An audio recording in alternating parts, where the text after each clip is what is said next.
Bienvenido a Test de Accidentes y Primeros Auxilios.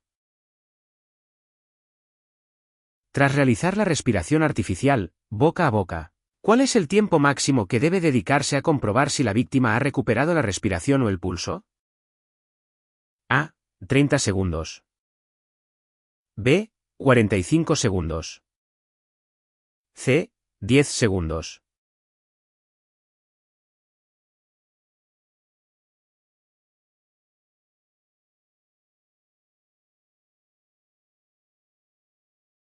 La respuesta es la C. 10 segundos. La valoración de la respiración no debe durar más de 10 segundos. Si no hay signos de recuperación en este tiempo, se deben iniciar o continuar las compresiones torácicas de inmediato. ¿Cuántas insuflaciones por minuto se deben realizar aproximadamente a un herido adulto aplicando la técnica de soporte ventilatorio? A. 10 insuflaciones. B. 25 insuflaciones. C. 20 insuflaciones.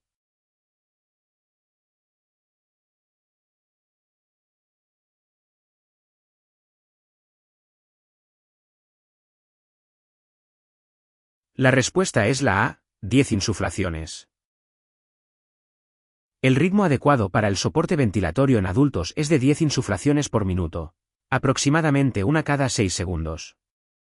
Antes de comenzar, es fundamental asegurar que la vía aérea esté despejada mediante la maniobra frente-mentón. En el contexto de la seguridad vial, ¿qué factores constituyen el coste humano de un accidente de tráfico? A. La atención médica a los heridos. B. Los años de vida perdidos y el sufrimiento de las víctimas, familiares y amigos. C. Solo las víctimas mortales.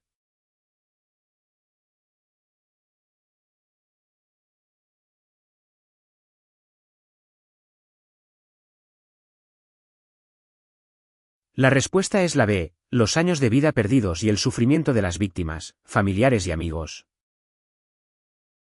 El coste humano incluye la pérdida de vidas, la capacidad productiva y el sufrimiento físico y psicológico de las víctimas y sus allegados. No se limita solo a los fallecidos, ya que también contempla el impacto emocional en su entorno. Está permitido administrar tranquilizantes, estimulantes o cualquier otro medicamento a un herido en un accidente de circulación? A. Cuando el herido me lo pida, sí. B. No. C. Sí, porque así sufre menos y se tranquiliza.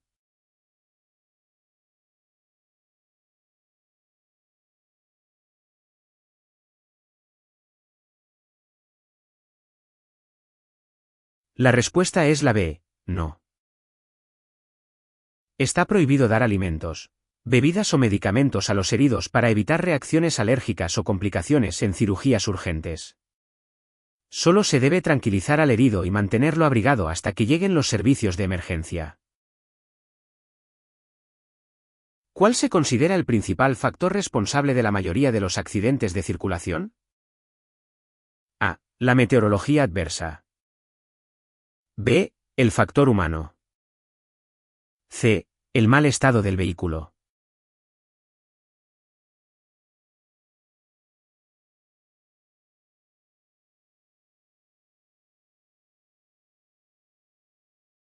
La respuesta es la B. El factor humano. El factor humano es la causa principal de los accidentes de tráfico, representando entre el 70% y el 90% de los casos. Los factores de la vía y el vehículo tienen una incidencia mucho menor. Si en un accidente de tráfico encuentra a un herido inconsciente pero que respira con normalidad, ¿en qué posición debe colocarlo? A. En posición lateral de seguridad, para mantener la vía aérea libre y evitar atragantamientos. B. Tumbada boca arriba para mayor comodidad.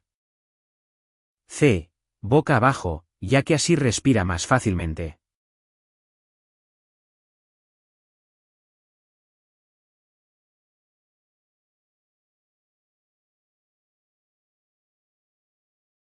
La respuesta es la A. En posición lateral de seguridad, para mantener la vía aérea libre y evitar atragantamientos.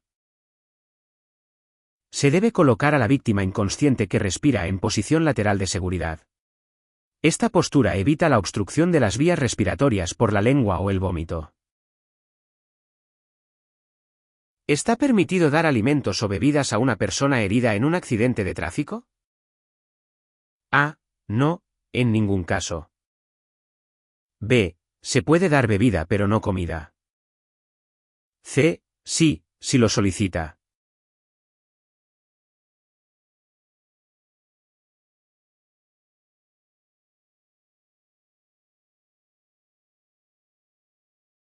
La respuesta es la A. No, en ningún caso.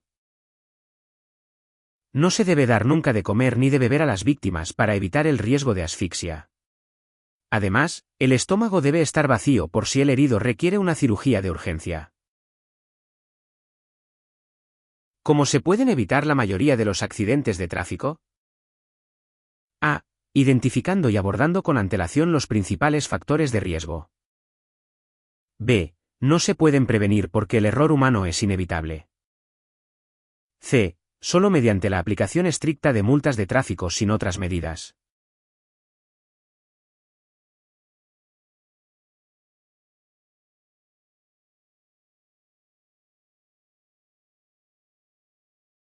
La respuesta es la A. Identificando y abordando con antelación los principales factores de riesgo. La mayoría de los accidentes se deben al factor humano y pueden evitarse mediante la prevención y la anticipación. El conductor debe identificar y minimizar los factores de riesgo antes de que se conviertan en un peligro real. Si no se dispone de un collarín cervical, ¿cómo debe inmovilizar el cuello de un herido en un accidente de tráfico? A. No tocar nunca el cuello del accidentado. B. Colocarle directamente un collarín. C. Sujetar cabeza y cuello con manos y antebrazos.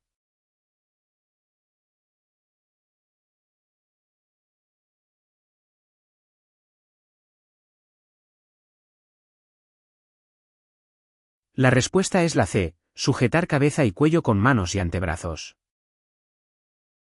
Ante sospecha de lesión medular, realice una inmovilización manual bimanual manteniendo el eje cabeza-cuello-tronco alineado. Solo el personal sanitario debe colocar collarines y nunca se debe mover el cuello para usar elementos improvisados. ¿Qué medidas inmediatas debe tomar para inmovilizar y asegurar un vehículo accidentado? A. Con el freno de mano y cortando el contacto. B. Colocando calzos u objetos que impidan el movimiento. C. Desconectando el contacto de la batería.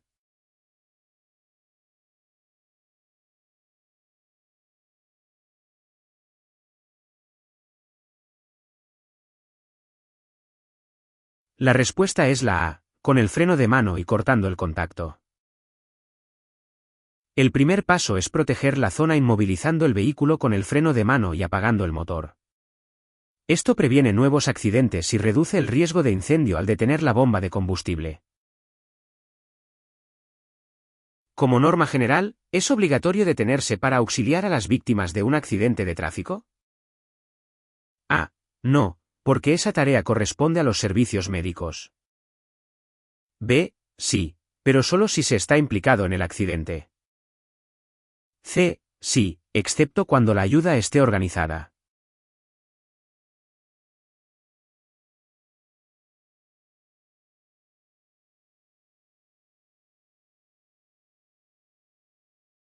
La respuesta es la C. Sí, excepto cuando la ayuda esté organizada. Es obligatorio auxiliar en un accidente siempre que no exista riesgo y la ayuda no esté ya organizada. Si los servicios de emergencia ya están actuando, no se debe parar para no entorpecer su labor. Antes de iniciar la respiración boca a boca a un herido, ¿cuál es el paso prioritario que se debe realizar? A. Limpiar y abrir las vías respiratorias. B. Taparle la nariz. C. Colocarlo en posición lateral de seguridad.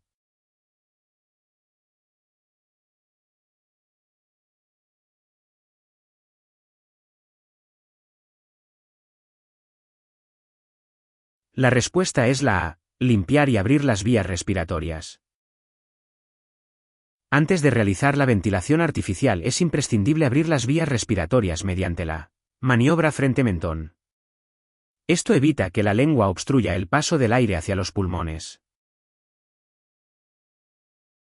Si su vehículo queda inmovilizado en una vía convencional y no dispone del dispositivo Mayo del 16, ¿en qué lugar debe colocar el triángulo de preseñalización?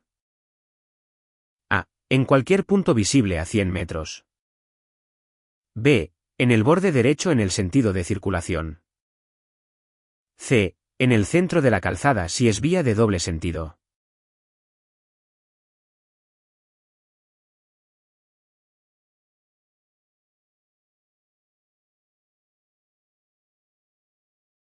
La respuesta es la B. En el borde derecho en el sentido de circulación. Los triángulos deben colocarse en el borde derecho o arcén en el sentido de la marcha. Deben situarse a un mínimo de 50 metros del vehículo y ser visibles desde una distancia de 100 metros. En España, ¿los accidentes de tráfico son la principal causa de qué suceso entre la población joven? A. Lesiones en mayores de 65 años. B. Fallecimientos en jóvenes. C. Muertes infantiles.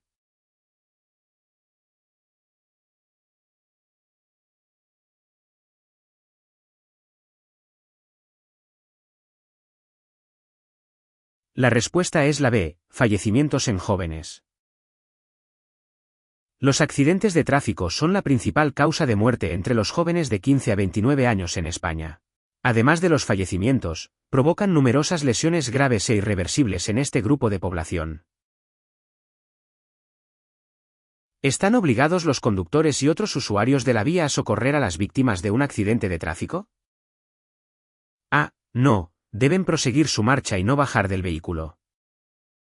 B. No es obligatorio pero sí recomendable. C. Sí, siempre que la ayuda no esté ya organizada.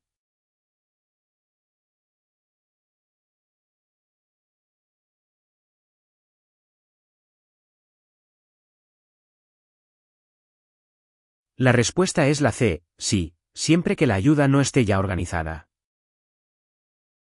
Es obligatorio para todo usuario de la vía auxiliar a las víctimas de un accidente o pedir ayuda. Solo se está exento de este deber si los servicios de emergencia ya están actuando en el lugar.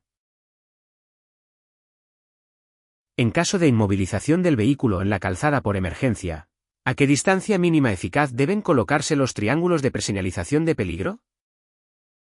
A. 10 metros. B. 50 metros. C. 100 metros.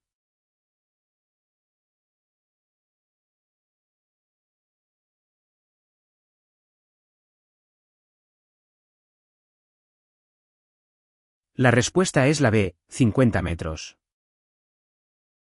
Los triángulos deben colocarse a un mínimo de 50 metros y ser visibles desde al menos 100 metros. Menos de esta distancia es insuficiente para avisar con seguridad. ¿En qué tipo de vía se produce el mayor número de víctimas mortales según las estadísticas? A. En vía urbana. B. En vía interurbana. C. En autopista o autovía.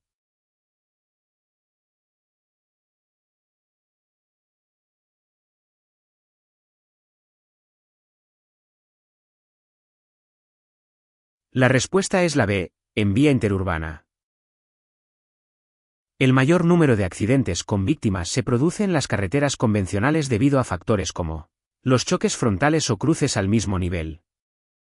En las vías urbanas los accidentes son más frecuentes, pero suelen ser de menor gravedad por la velocidad reducida. Si excepcionalmente nos vemos obligados a trasladar a un herido en un vehículo particular, ¿qué parte del cuerpo debemos inmovilizar? A. El eje cabeza-tronco.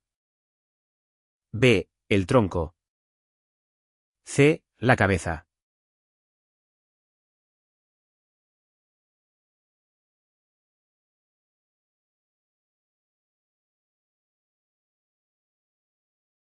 La respuesta es la A. El eje cabeza-tronco. No se debe mover a los accidentados salvo que sea estrictamente necesario. En ese caso, El traslado debe realizarse manteniendo el eje cabeza-cuello-tronco alineado como un bloque rígido. ¿Qué elemento de seguridad es obligatorio que utilicen los conductores de turismos al salir del vehículo y ocupar la calzada o el arcén en vías interurbanas? A. Cinturones de seguridad. B. Chalecos reflectantes de alta visibilidad. C. Cascos de protección homologados.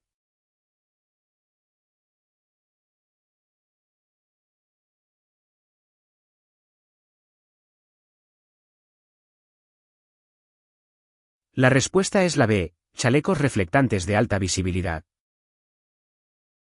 Es obligatorio llevar un chaleco reflectante homologado al alcance del conductor. Se debe usar al salir del vehículo en vías interurbanas para ser visible a una distancia mínima de 150 metros. ¿A quiénes afectan las consecuencias de los accidentes de tráfico? A. Solo a los conductores. B. A toda la sociedad. C. Solo a las víctimas.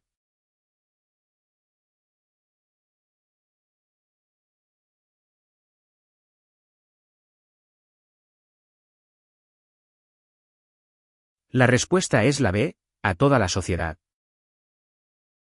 Los accidentes de tráfico son un problema de salud pública que afecta a toda la sociedad. Sus costes económicos y administrativos repercuten en todos los ciudadanos a través de impuestos y seguros. Espero que te haya sido útil este repaso. Recuerda que para aprobar a la primera y practicar con miles de preguntas actualizadas, puedes visitarnos en dentrotest.com. Mucho ánimo con el examen.